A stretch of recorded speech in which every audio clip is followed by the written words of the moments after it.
A l'oració de l'Amidà, que repetim 3 vegades al dia en dia feiner, tenim una part que ens parla de Sheerit Israel. Sheerit Israel vol dir el remanent d'Israel, el poble d'Israel en unes dimensions reduïdes, petites.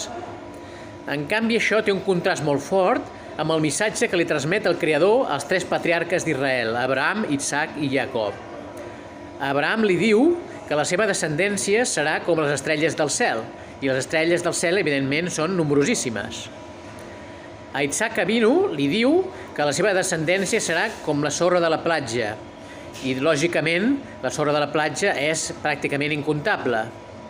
I també a Jacob Avinu li diu que la seva descendència serà com la pols de la terra. La pols, pràcticament, és una quantitat que no la podem comptar, tampoc. És immensa la quantitat de pols que hi ha al món.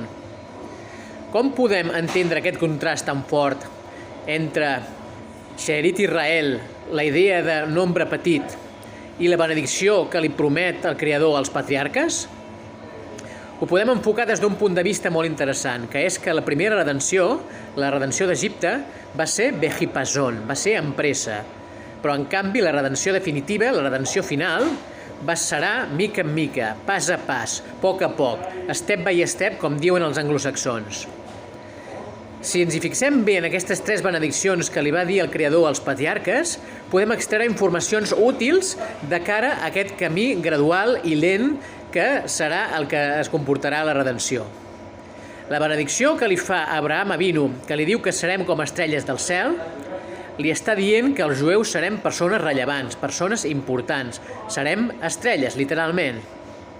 La benedicció que li fa el Creador a Isaac Avinu, que li diu que serem com la sorra de la platja, li està dient, de manera oculta, una informació molt interessant, que és que serem com els grans de sorra de la platja, que cadascun és diferent, té diferents dimensions, diferent composició, etc. Serem amb una personalitat molt marcada, els jueus, cosa que ens reafirma com a individus.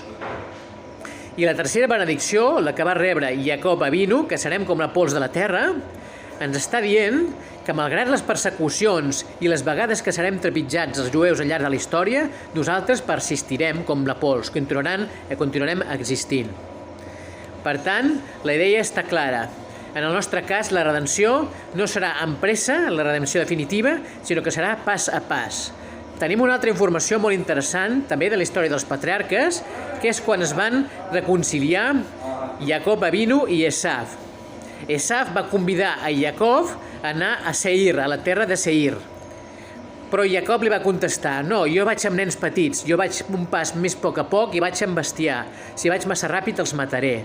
Per tant, el meu ritme és més lent. El ritme de Jacob és més lent que el ritme d'Esaf.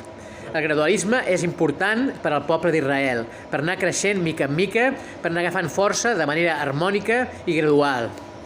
En definitiva, nosaltres som un poble que no té por d'un camí llarg, com diu la cançó. Per tant, doncs, gaudim del camí, gaudim del creixement i gaudim del plaer d'anar incrementant en qualitat i en quantitat. Shalom.